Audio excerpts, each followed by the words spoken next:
রফিক ছিল এক গরিব কিন্তু সৎ কৃষক। সারা দিন মাঠে কাজ করত, যা পেত তাতেই সন্তুষ্ট থাকত। তার এক শহুরে বন্ধু কামাল অনেক বছর পর গ্রামে এলো। মুখে মিষ্টি কথা, বন্ধু, তোমার দুঃখ আর সহ্য হয় না, আমি তোমাকে সাহায্য করব। তোমার জমিটা আমাকে দাও, আমি চাষ করে তোমার লাভ দ্বিগুণ করে দেব। রফিক সরল মনে রাজি হয়ে গেল। কাগজপত্রে স্বাক্ষর করল ভেবে যে কামাল সত্যই তাকে সাহায্য করবে।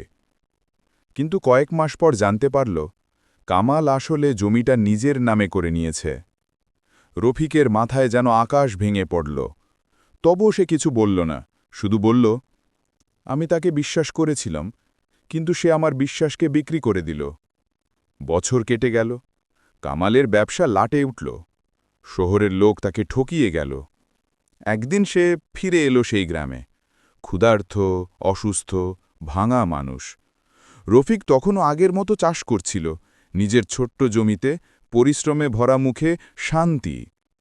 রফিক চুপচাপ তাকে এক বাটি ভাত আর জল দিল। কামালের চোখে জল এসে গেল। সে বলল, তুই সত্যি গরিব না রে রফিক, তুই ধনী, কারণ তোর মনটা এখনও সোনার মতো। তা বলে নৈতিক শিক্ষা হল, বিশ্বাস ভাঙলে মানুষ ক্ষণিকের জন্য যেতে, কিন্তু মন হারায়।